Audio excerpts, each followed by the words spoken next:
I'm Anthony from iMore.com, and right now we're taking a comparative look of Final Fantasy on iOS versus the original NES.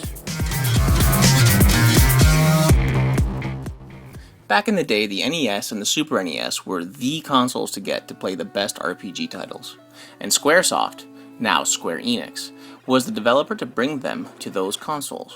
Square's most renowned franchise, the Final Fantasy series, was debuted on the NES in 1987 in Japan. That same first Final Fantasy game was later released on our beloved iOS in 2010. Or was it? How does the iOS version of Final Fantasy stack up against the NES version of yesteryear? I was expecting a simple duplicate, honestly, to be ported over to iOS, but I was happily proven wrong when I first laid eyes on the title screen.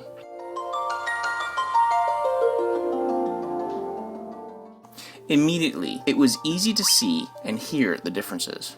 They are both Final Fantasy I, yet the experience is better realized on the iOS version with the improved visuals and audio. Sure, the venerable NES didn't have the processing power of today's iOS devices. However, Final Fantasy on iOS doesn't use any of the current devices to their capacity either. In fact, I nearly confused Final Fantasy I on iOS for Final Fantasy III on the Super NES, including a Mode 7 like Overworld. That being said, Final Fantasy III was one of the most beautiful games to grace the Super NES, and I'm grateful for all of the improvements that we see on Final Fantasy I on iOS. The graphics and audio weren't the only things improved. The actual storyline has been more fleshed out with more and more interesting dialogue and explanations.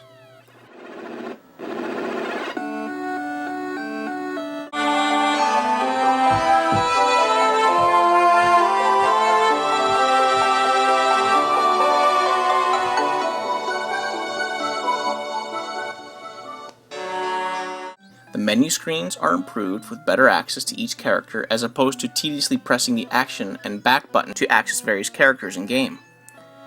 Purchasing items is made easier as you can now see who in your party can use an item or spell and who will have improved status with an easy to visualize green up and red down arrows. The fight scenes now have a useful option of defending as opposed to only fighting, and of course with the improved graphics, a little more realism is put into play.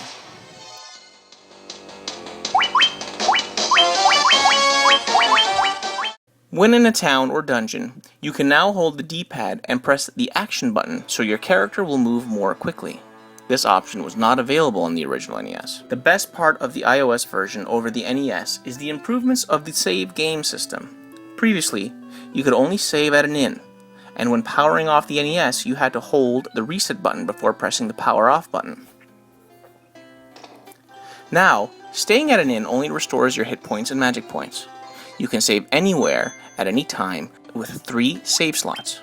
On top of this, there is a resume game option when coming back to play the game so that you can continue playing from the last time you closed the application on your iOS device.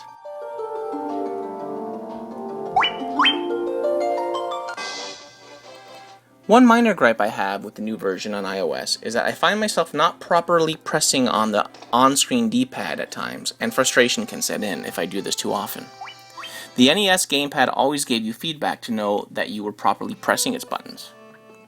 All in all, the improvements made are completely worth replaying this legend of a game on your iOS device.